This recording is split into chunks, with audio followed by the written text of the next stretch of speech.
تعالي بقى اقولك على البرطمان اللي مش هتستغني عنه في تلاجتك ابدا طول السنه. بيقعد عني من سنه للسنه بالظبط، وبستخدم منه في كل استخداماتي، وهقولك ازاي تحافظي عليه وتستمري ان انت تستخدميه طول السنه وما يبص ولا اي حاجه. وقبل ما نبتدي كده نسمي الله ونصلي على الرسول عليه الصلاة والسلام. وب5 جنيه بس هتعملي البرطمانين اللي شفناهم دول، لان بجد يعني ما بستغناش عنهم ابدا في استخدامات كتير جدا. اول حاجة هنجيب الفلفل الاحمر ده، هو متوفر طبعا في السوق دلوقتي. وهنا بقى ايه، انا المره اللي فاتت نسيت البس الجوانتي دوت. بصراحه ايدي كل ما يعني احطها على ايدي كده، ولا جلدي ولا وشي ولا اي حاجه، كانت بتحرقني جدا. فاستخدمت بقى الجوانتي ده المره دي علشان ما يحصلش زي المره اللي فاتت. بجد حافظ على ايدي، وان هو ما يعني لو جت ناحيه عينك او وشك او حاجه ما يحرقكيش. الفلفل الاحمر ده طبعا متوفر دلوقتي الموسم ده بتاعه، ورخيص واسعاره مناسبه، هنقدر نستخدمه. اعملي الكميه المناسبه ليكي، بس انا قلت اعمل الكميه دي معاكم علشان ناخد بس الفكره من بعض. ولو عايزه تزودي زودي براحتك حسب استخدامك. انا بصراحه ما بستغناش عنه طول السنه. بستخدمه في البتنجان لو عايزه تملحي بيه سمك، لو عايزه تعملي قطه مخلله، لو عايزه تعملي اي حاجه بستخدمه في حاجات كتير جدا. طبعا احنا مع بعض هنشوف، يعني لما اجي استخدمه هوريكي. لو بعمل مثلا بتنجان بعمله بالدقه كده، والثوم زي ما احنا عارفين. آه، بصي بملح بيه سمك، بعمل بيه حاجات كتير جدا. باحط برضو معلقة على القرنبيط، دي هرسة الشطة اللي احنا متعودين عليها، بس انا بعملها يعني بطريقة مبسطة شوية.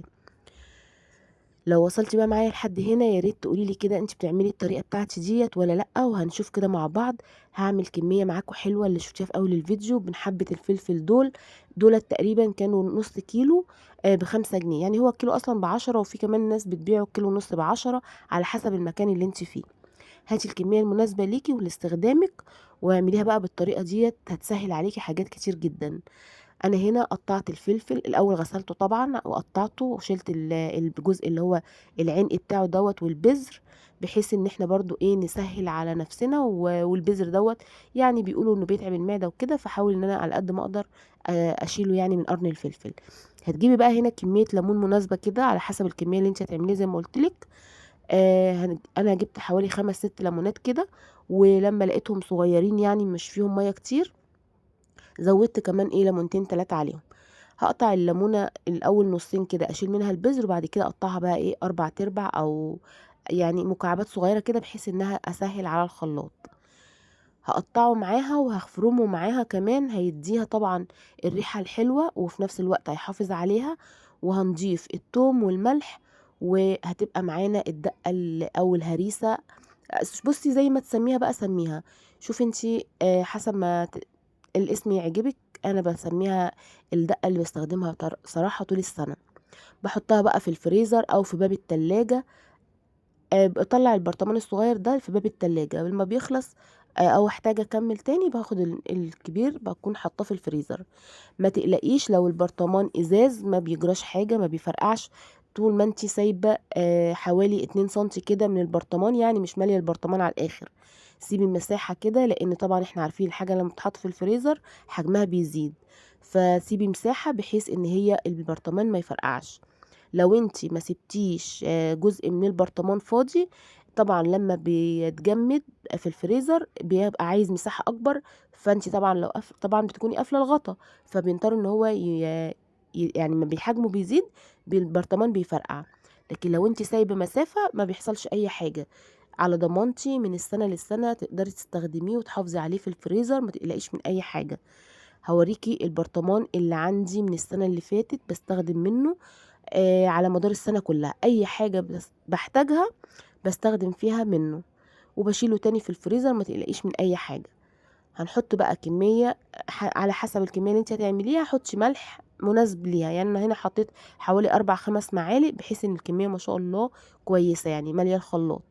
وهحط كمان حوالي ربع كوباية خل كده، أو 5 معالق مثلا خل. وهتزودي برضو ربع كوباية مية علشان الخلاط يمشي معاكي ويلف كويس، والحاجة تطحن كويس، علشان لما نيجي نستخدمها ما تكونش الفلفل اللي فيه قطع كده صغيرة.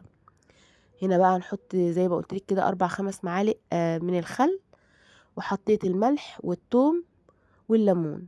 ادي ال4 مكونات دول هتفرميهم كويس جدا في الخلاط، هيديكي النتيجة اللي انت شفتيها في اول الفيديو دي. البرطمانين اللي عملوا معانا الكمية الحلوة دي استخدميها بقى زي ما انت عايزة.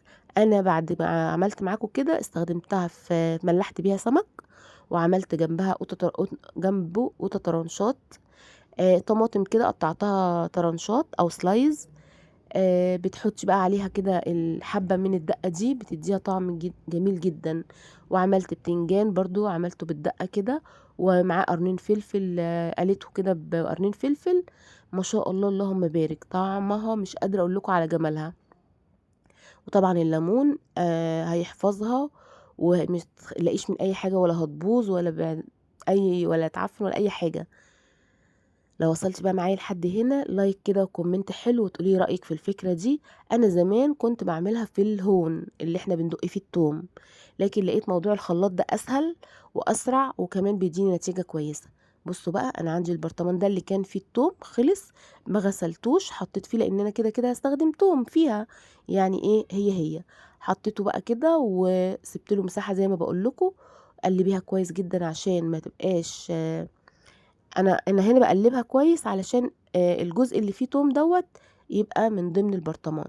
عمل معايا البرطمانين الحلوين دول، احط الصغير في باب التلاجة والكبير هشيله في الفريزر. هوريكي بقى البرطمان اللي انا عاملاه من السنة اللي فاتت، قاعد معايا